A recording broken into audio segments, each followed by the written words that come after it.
So anyways, if any of you are out there considering purchasing a building, I would highly recommend not going with Carport Commander, and I would highly recommend not going with any company that uses Eagle carports.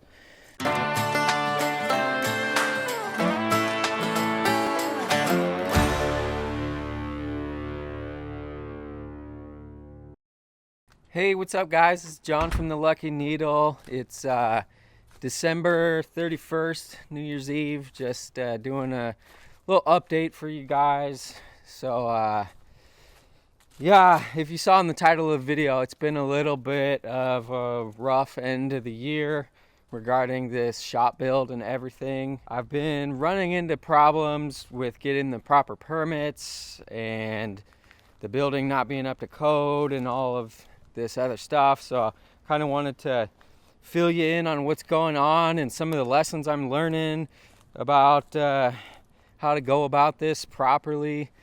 But yeah, so before I get started on this whole story, I'll tell you that the company Carport Commander that I purchased the building through, they're not the actual manufacturers, as I stated in the other videos. They're more or less just the salesman for Eagle Carports that actually manufactures the building. But anyways, I had discussed permits and getting things permitted with the salesman at Carport Commander multiple times, and I told him verbatim that I cannot run into a situation where I can't insure this building because I didn't get the proper permits for the building, which I feel like is a pretty reasonable request in any, construction transaction. And the guy told me 100%, we do it all the time in your area. We permit our buildings. Everything will be fine. And I even called the city and I asked the planning department at the city, I asked them, I said, what do we need? Like, what information are you guys going to need and all of this? And they laid it all out. It was very clear. They said they were going to need the engineering license, they were going to need the contractor's license, and they were going to need the business license of the company.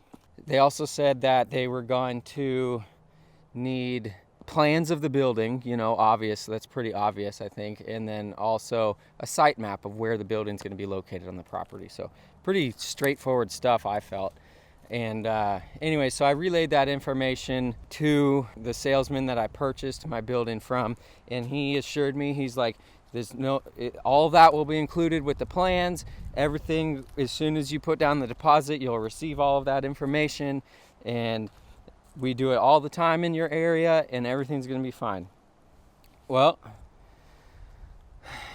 come time to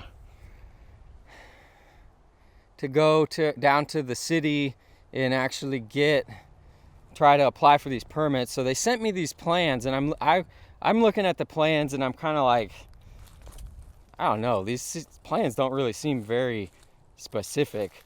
And so they told me to take them down to the city and they'll issue the permits and everything. So I did. And the inspector, he was very, very nice. And let me just preface this with, I am 100% on the inspector's side with all of this because I think he's being totally reasonable. But basically the plans that they sent me they're meant for multiple sizes and types of buildings. So there's no specifics on the exact building that I purchased. The plans don't even specify whether or not it's going to be on a concrete slab or a dirt slab. They're very generic and very confusing.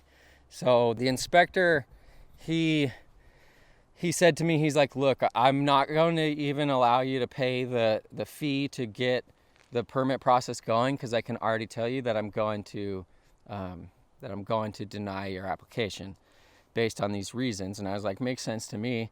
And he said to go back and make sure that they get you this and this. And he also told me that he denies these plans on a fairly regular basis, which kind of started to raise some red flags for me because they said that they do this all the time in my area and get things permitted. So started to feel like I was maybe getting a little bit lied to by a salesman. And then so I go back to the salesman that I had been in contact with this whole time, who was super helpful. But after that deposit came through and I signed the contract, unfortunately, my opinion changed on him after that. So he was like, I'll take care of this. I'll contact the planning department in your area and get it pushed through. So I was like, okay, cool. Maybe he's got, some experience with this or whatever. And all he did was email the city inspector basically saying, like, I need you to push these plans through, and here's the plans, the exact same plans that I had already shown the inspector. And now, thankfully, the inspector isn't pissed off, but if I knew he was going to do that, I probably wouldn't have allowed him to, because one, you're sending him the exact same thing he already said no to, and two, you're being kind of arrogant in your email. So it made me look bad. But the city inspector was very nice about it, to me at least, and just explained that, look, you need to have site-specific plans for your building, which basically means the dimensions and how the building's going to be built, which I thought was pretty common sense that it would be included in the building when they said that plans were included. So that was not the case. So moving forward,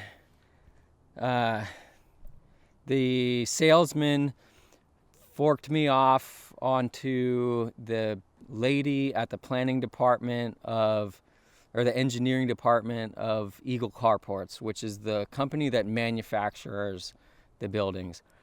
And I explained to her the situation, and the first email she wrote back to me was, "Oh, you're in Mobile.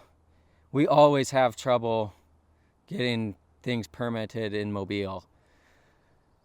So now I have 100% confirmation that I was completely lied to by the salesman, and he totally fleeced me.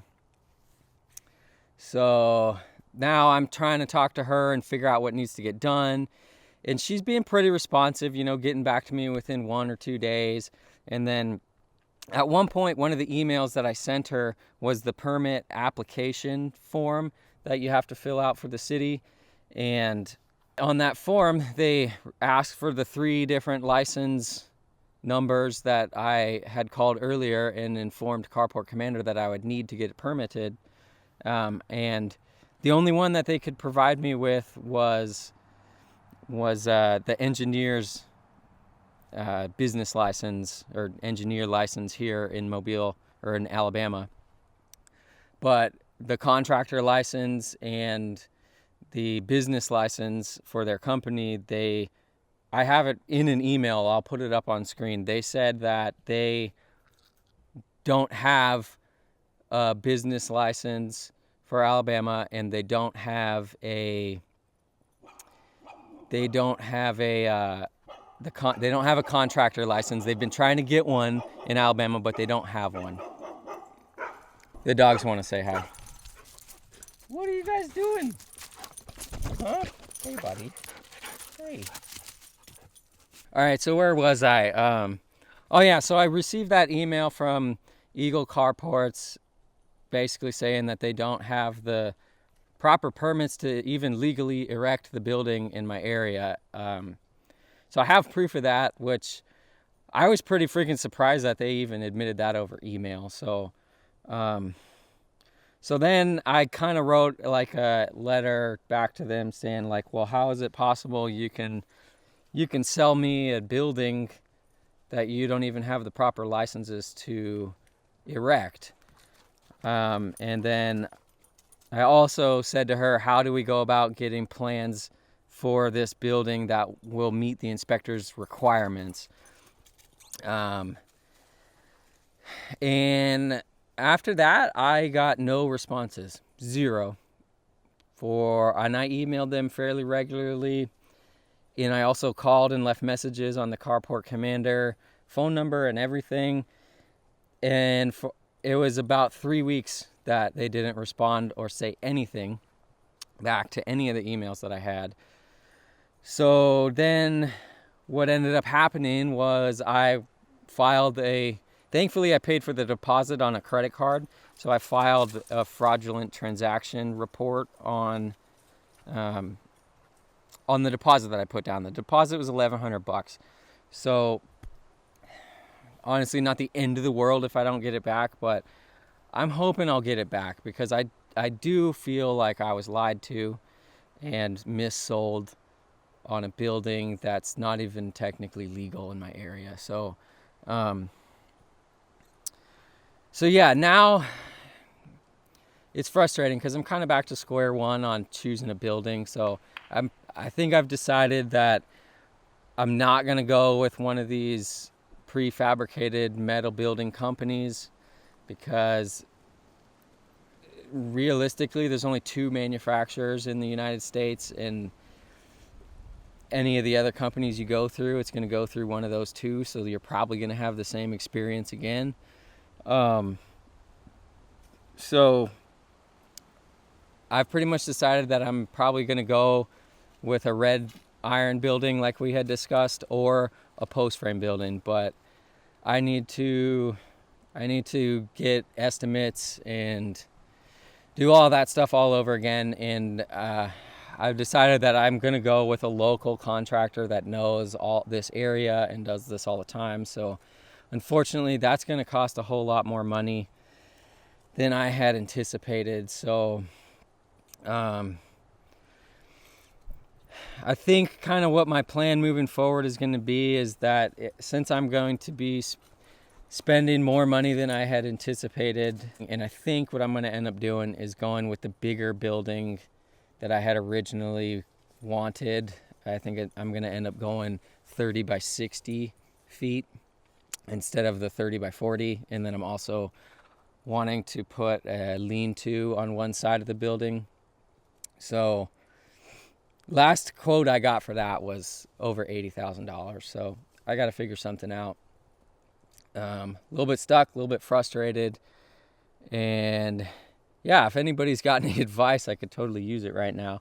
And you know what, the other thing too, I was talking to Casey about this the other day, and the reason why I'm so frustrated with this situation is not because I'm going to have to go get quotes and redo all of that. It's mostly because I feel like I got fleeced, and I take really a lot of pride in the way I run business and making sure that I am 100% honest, because if I feel like I did somebody dirty just to make $1, I can't sleep at night, So I kind of expect the same thing from other businesses, but unfortunately these day and ages, that's not always the case. So I take it really personally when things like this happen. So anyways, if any of you are out there considering purchasing a building, I would highly recommend not going with Carport Commander, and I would highly recommend not going with any company that uses Eagle carports. So yeah, but anyways, on to some more exciting things. It's New Year's Eve, so I'm gonna stop thinking about this after I get off the video here, and have fun. We're gonna have some of our friends over for New Year's, and then we're gonna maybe do some fireworks. And we went out to the coast and got some shrimp and some oysters, so it'll be a good feast. So I'm just gonna stop thinking about it for a day or so, and then get back on the horse and try and figure this out. But one other thing I'm super excited about that I recently just made the decision on was, as you can see, I have all these logs behind us from all the trees that we cut down.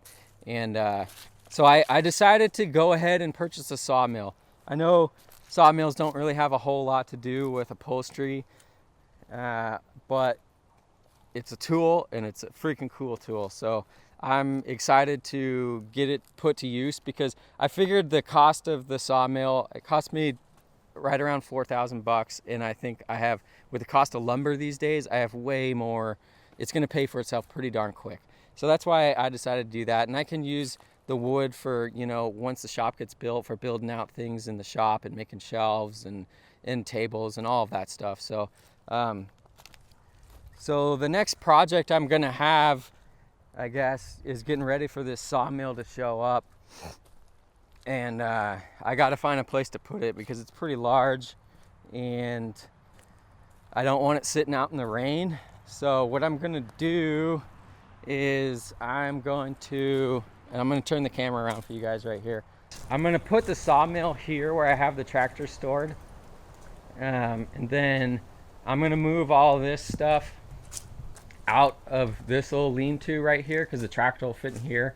And I'm gonna just use some of this metal siding that I have laying around to kind of enclose it. So this will be where I put the tractor. So the next project is I gotta move all this stuff again and get it out of there, and then I'm just gonna put a tarp around that boat until we get to the actual project of fixing up that boat. But anyways, that's what we're doing. Pups are still having a lot of fun. Hopefully the next time I film, it'll be a little bit more enjoyable and I'll be a little bit happier. But you know, I guess the big lesson that I've learned out of this, and that I hope can help all of you guys, is that don't listen to the salesman that's selling you on stuff. Go to your city and confirm that what you're going to need and they can provide it. So the thing what I got screwed on was I didn't realize that there was something called generic plans. And you know what? I'm going to put these plans up on the website so you guys can look at how ridiculous they are. But anyways, the generic plans is what they provide you in the contract.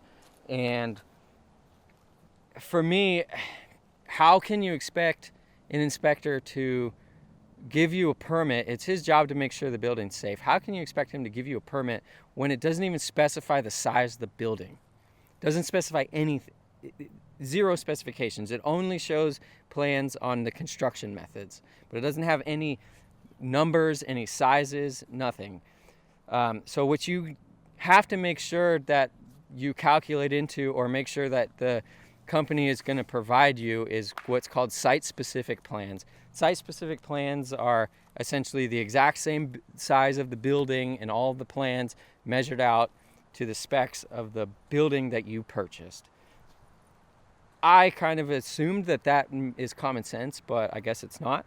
So yeah, that was the big lesson that I've learned on this whole process so far, and I hope that can kind of help you guys save some headache in the future. But yeah, anyways, we're gonna go get ready for this New Year's, and I hope you guys have a great New Year's. And yeah, I'll get back to you guys soon, and hopefully we'll have some more fun stuff to film.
What? Okay. I just don't need to mix with fire. I hurt myself enough.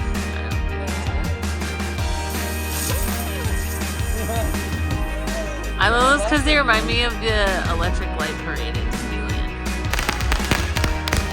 Final finale.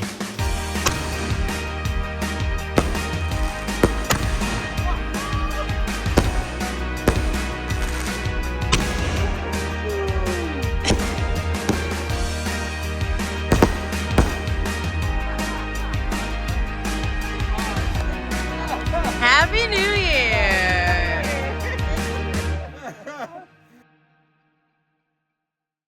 Alright, if you like that video and you want to see another one, make sure you click to your right here. And don't forget about all the courses we have available at the Lucky Needle. Click here in the corner to get more information. And don't forget to subscribe right here.